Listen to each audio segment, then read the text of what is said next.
We just got the official announcement of the new Powerless novella, Fearful. And I couldn't be more happy or more excited if I tried. In this video, we're gonna be talking about everything we know so far about this new novella. We are gonna be talking about the announcement, all the information, clues, hints that they gave us, what will it be about, who are the two main characters, when is it coming out, how does it fit within the Powerless universe, is it related to Fearless? We're also gonna be looking at the covers because yes, we have two versions, the UK and US editions, and the character illustration.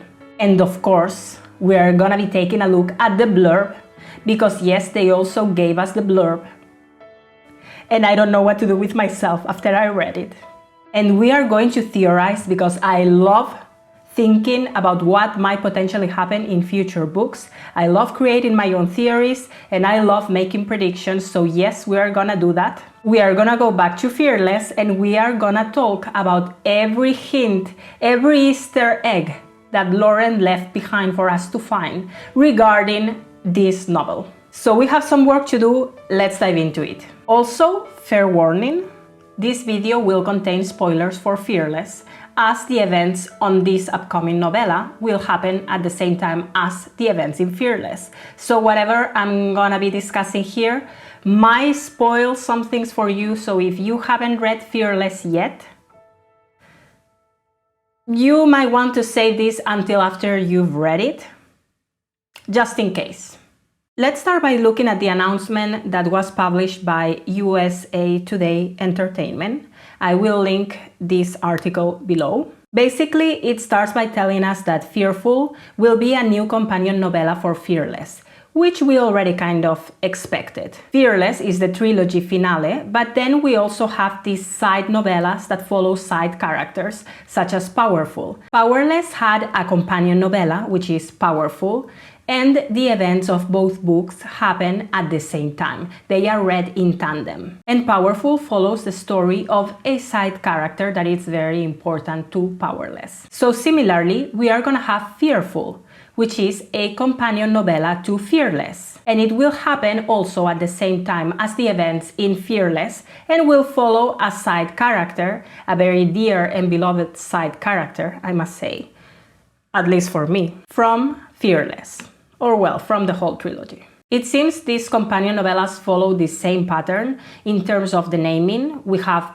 Powerless as the main book and Powerful as the novella, Fearless as the main book and Fearful as the novella. And also they are both tandem reads that follow the story of a side character of those main books. This novella will be released on September 2nd, and I cannot tell you when I read this how excited I was, because I just felt like I've just read Fearless and I'm still kind of recovering from it. Like, it's been, I cannot think too much about it because I get emotional, but it's just been in the back of my mind, like following me around for these past months, but I just feel it very, very recent. And the fact that we are getting a novella this soon after Fearless, Lauren, thank you.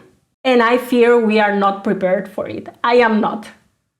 Now on to the interesting part. Who is this novella about?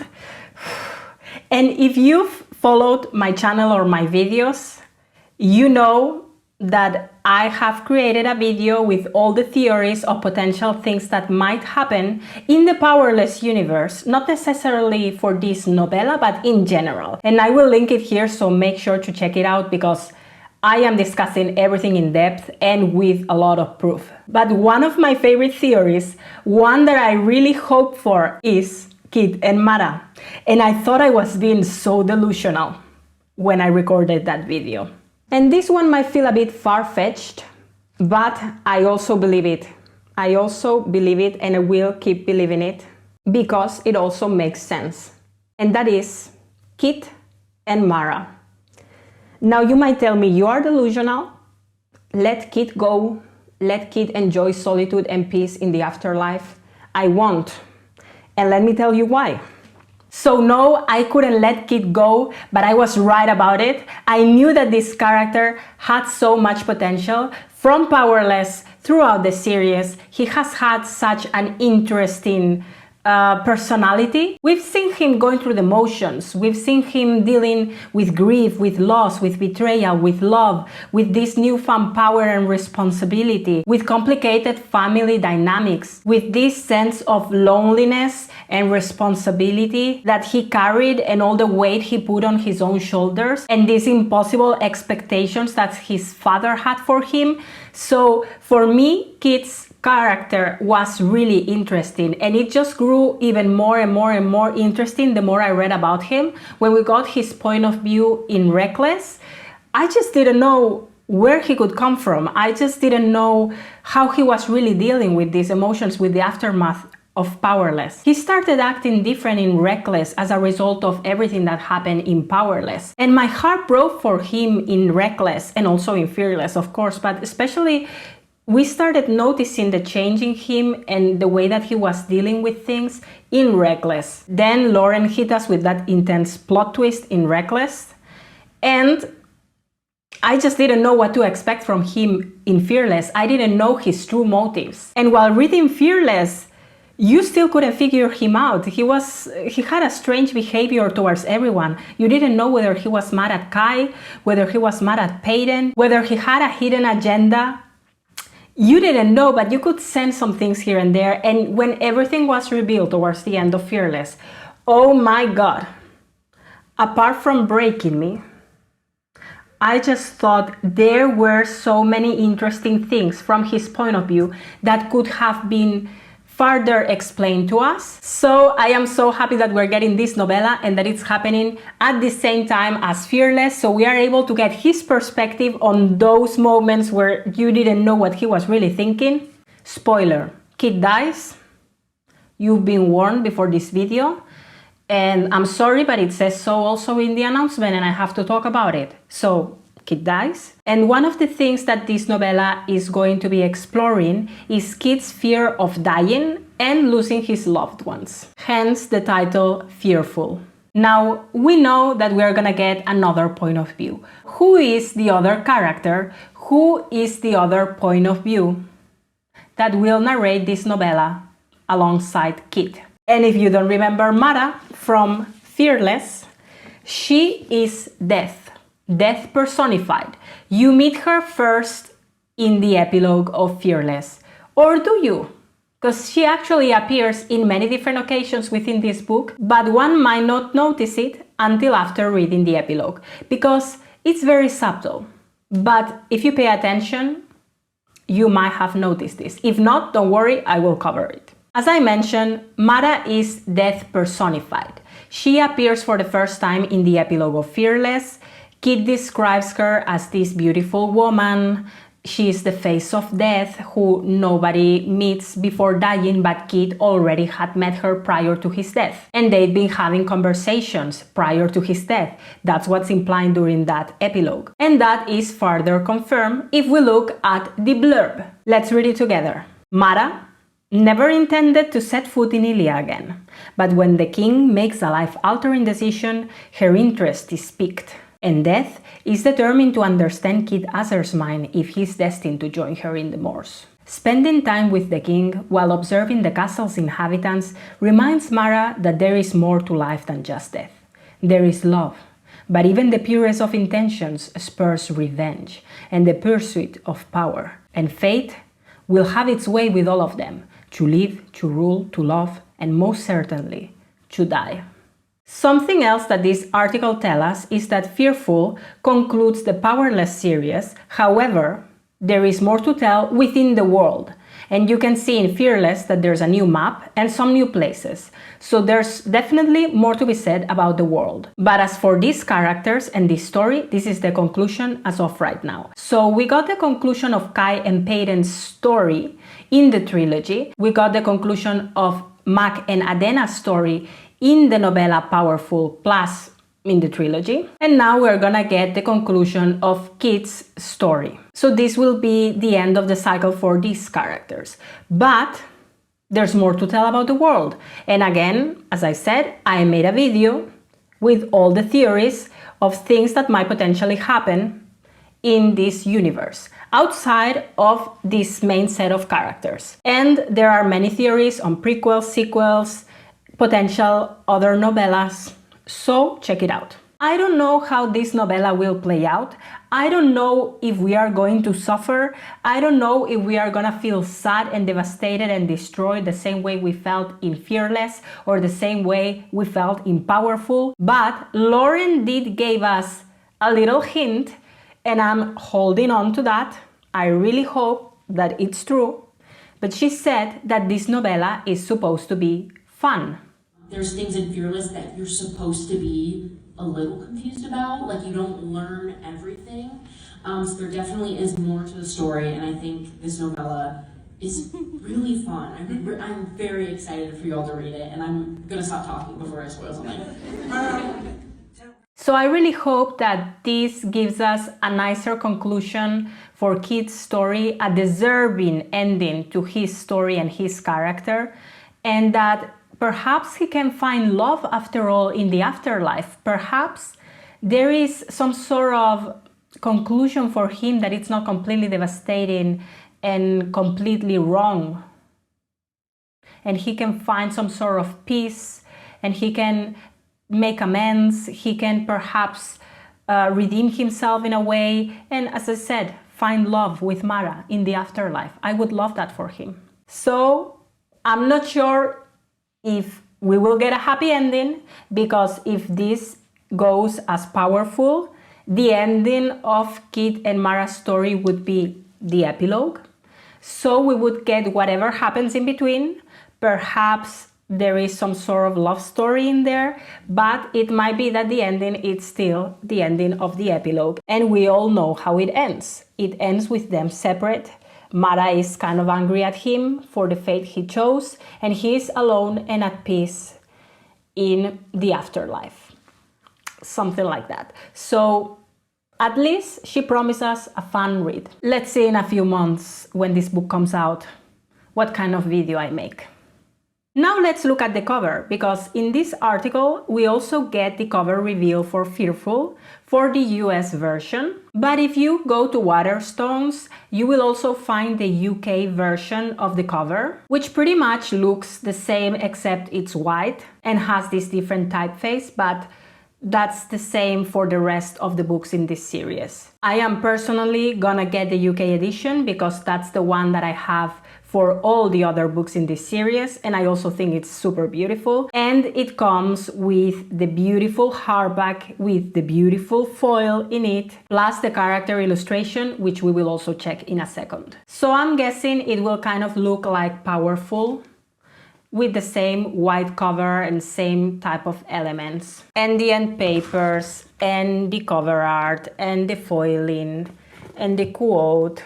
So I'm kind of expecting the UK edition to be pretty much similar to this, and probably about the same length, because I checked on the website and it says that it has 288 versions for the UK edition, which is this size. The number of pages may vary on the US edition, but Powerful in the UK edition is around 243-45 pages. So I'm guessing slightly thicker than this, but not much more.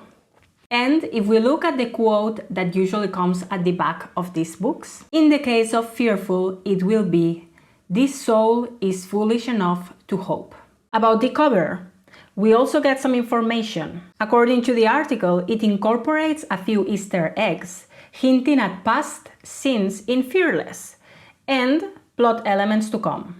A character's key that unlocks an old home, a burning ribbon as a callback to the scene between characters Peyton and Blair. We see also flower petals, which seems to be also somewhat of a theme in the Powerless covers. Now, what could these things be hinting at in the cover? A character's key that unlocks an old home. The only key that I can think about is the infamous key from Powerless, the one that led Kitt and Peyton through the tunnels and into the bowl, and also the same key that Kitt uses to go through the tunnels again and into the bowl, and heads to meet Mac in loot, something that we find out later during Fearless, during his letters, and which basically represents the prologue scene of the two cloak men. So that could be the key. That's at least something I can think about. It's quite relevant. It holds a lot of power. It's the key that led to Peyton's betrayal. It's the key that led the resistance into the ball. The key that led to King Edric's death, Kitt's father. The key that led to Mac's death as well, since after they met in loot and he was drawn to the third trial in Fearless, caused Mac's death. It's also the key that made Kitt king, because after the events of Powerless, after this huge betrayal and the death of King Edric, he became king. So it could be some sort of nice metaphor for Kitt, this key. Something else I was thinking of, could it be this kind of representation of a key between two worlds? So after he took this dose of the plague and he kind of came across Mara, it could represent some sort of portal or key to a new world, to a new dimension or realm, where the queen or the goddess of death is suddenly visible to him. I don't know, perhaps a bit too metaphoric, but it could also be. And I was also thinking about Queen Iris, Kitt's mom, and her jewelry box or her room that was locked since her death. I don't know, those are potential theories, but I do think that it makes more sense for this key to represent the key that leads to the tunnels. It does say a key that unlocks an old home. I don't know. Let me know what you think. Then we see a burning ribbon as a callback to the scene between characters Peyton and Blair. So I do not recall any ribbon in that scene. I read the chapter again and I didn't find any reference to a ribbon. So perhaps it just makes the reference to Peyton and Blair through this burning end of the ribbon, to that burning scene where Blair presumably dies. And there's also a fingerprint on the top. That could also be some Easter egg. Also, if you remember, Kitt is a dual, and I do not think he was involved in Blair's death or in Blair's burning room sort of situation, fight with Peyton, etc. But he might have been. I don't know. Who started that fire? That's still a question mark. I think it was Blair with her telepowers, or Lenny, since he was also in that room. But it could also be Kitt. He is a dual with fire powers. So could this be a hint also to that scene? Now let's look at the character art, which is what we will find in the UK edition of this novella. Now we can see here Kitt and Mara, and apart from knowing that she is Mara from the blurb, we can see that she has this flowing chestnut hair, which is how she is described in the epilogue. And they also appear to be sitting in some sort of throne with flowers.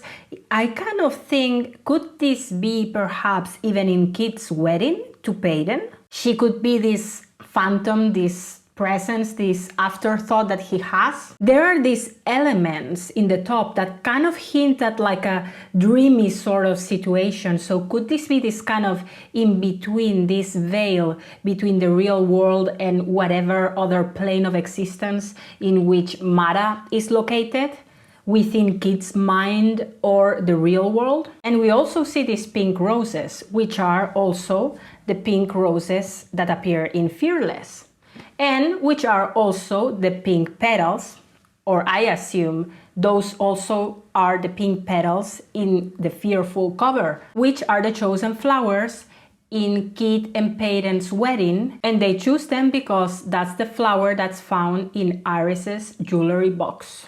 So could it be? Now let's talk about what might happen during Fearful and all the clues that we got from Fearless. We're gonna look at both the blurb and Fearless, but the best place to start is Kitt's epilogue. The epilogue is where we as readers meet Mara by name for the first time, and something that caught my attention is that Kitt already knows Mara. This is not the first time that he has met Mara. Mara mentions that despite an eternity of stealing souls, Not one of them anticipates death to be a woman, and that she has grown accustomed to seeing a dying face drenched in disbelief. But that is not the case of Kitt. So this hints that people see her for the first time and realize that it's a she, that it's a woman, that it's Mara, for the first time once they die. But Kitt already knows her. He sees her after he dies. He finds comfort in seeing her. He recognizes the face of death and he knows her by name, Mara. So this already hints that Kitt's case is different. They already know each other. And then through the interactions that they have in this epilogue, we see that they have had previous conversations. I warned you of this fate, Mara says. I know, he answers. But this isn't the Morse. Where am I? And this is something that it kind of caught my attention, but I didn't fully understand it until I read the blurb. Because as we see in Fearless, the Morse is a location here at the bottom of the map, a new location that has been added in Fearless. And Kitt asks her, this isn't the Morse after he dies. Where am I? And the Morse was never explicitly mentioned anywhere in this novel, so this is the first time it appears. So why would he assume that he would be in the Morse? Had they planned something? Had they come up with something? Was he expecting to end up in the Morse? And when we read the blurb, it says, Death is determined to understand Kitt Azer's mind if he is destined to join her in the Morse. So we have two important clues here.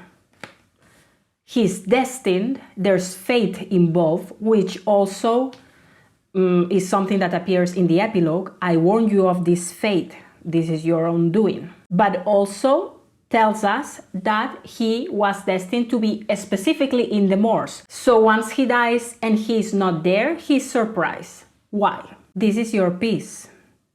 It seems you accepted your fate long before dying. Again, the element of fate is present in this story. I didn't think you'd want to see me, because they had met before. They are acquaintances to each other, perhaps more. I can't stay long. How are you enjoying peace? I'm still lonely. You didn't have to be. This is your own doing. And here, when you look at the blurb and it mentions that Mara discovers that there's more to life than just death, there's love. Perhaps once she gets to know Kitt in this new story, they fall in love with each other. He is dealing with this fear of dying and this loss of family or friends or whatever. And perhaps he's feeling lonely, but then Mara and him fall in love, and there's a way they can be together if he does certain things or something like that. But he chooses a different path, and that's why he doesn't end up in the Morse. He ends up in this other place, in his peace.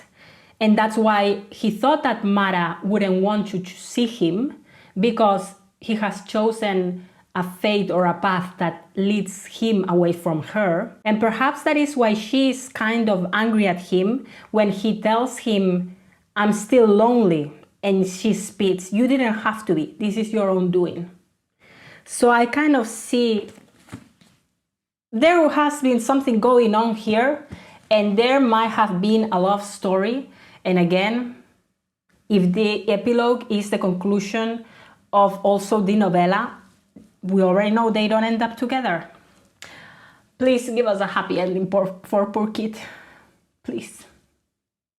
But this is what I think that will happen, unfortunately.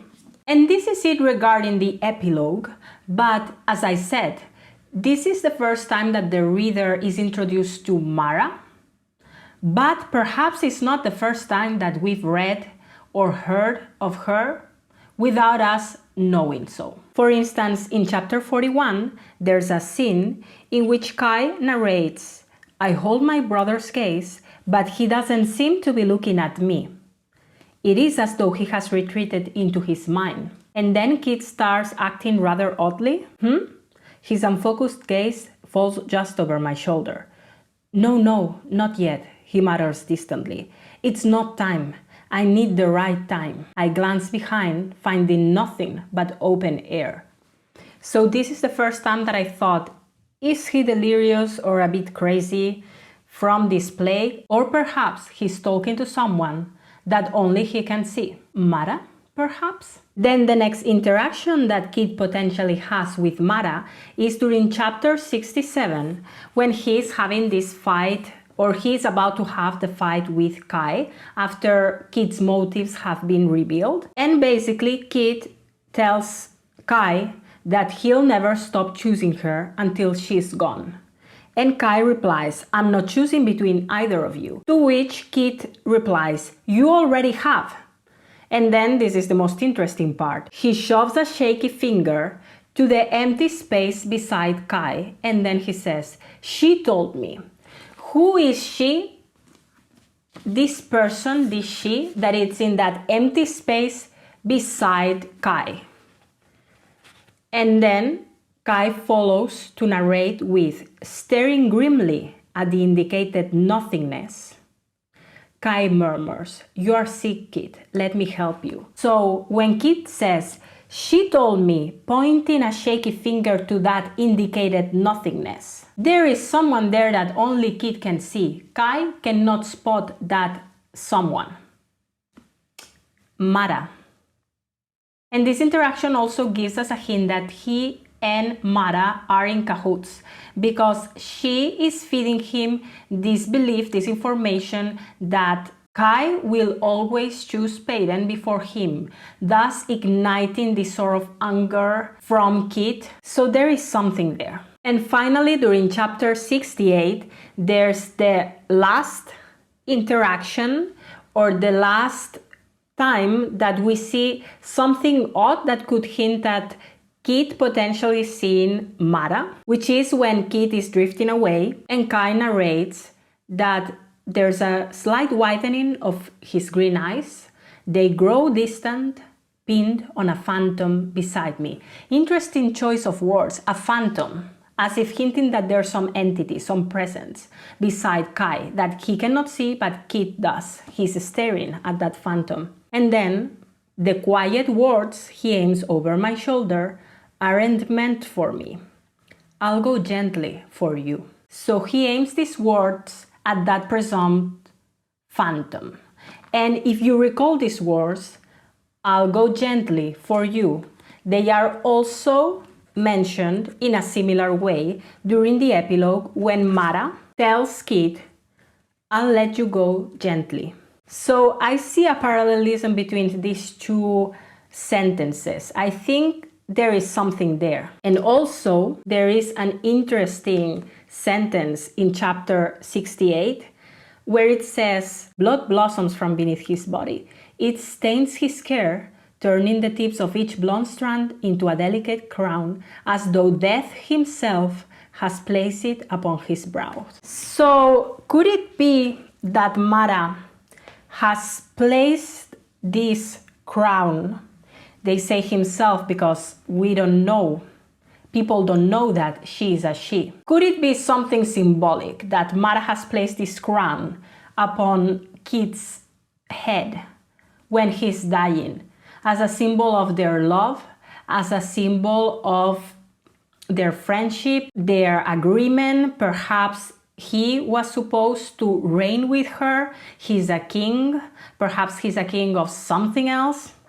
I believe there's something that we will also find out about this. There is some symbolism and there is some meaning behind those words. Also in the blurb, we are told that Mara has never intended to set foot in Ilia again. That means that she has previously been there.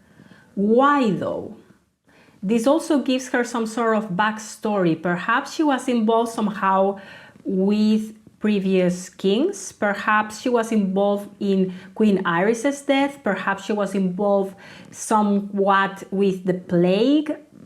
I don't know, but it gives also some sort of clue that there's something else going on in that regard. And when it mentions that the king makes a life-altering decision and her interest is piqued, this to me is a clear reference to Kitt ingesting a dose of the plague, and thus causing him to be in this semi-lucid state, perhaps, again, as I said, in some kind of in-between. So in this novella we will see elements of fate, of love, of loneliness, dealing with the fear of dying. It can be a really beautiful novella. Other questions that I have though, will we also see other characters or other things that happen in Fearless? Because I also have a lot of questions regarding Blair and Lenny, for instance. And since Lauren said that this would be the conclusion to these characters, I wonder if there's any possibility of Lenny and Blair having a story, if this was all just in our imaginations, or there's any potential for a prequel somewhere else with them. Or perhaps we see something in Fearful regarding this. Perhaps he's involved in this fire. Perhaps we see something in the novella.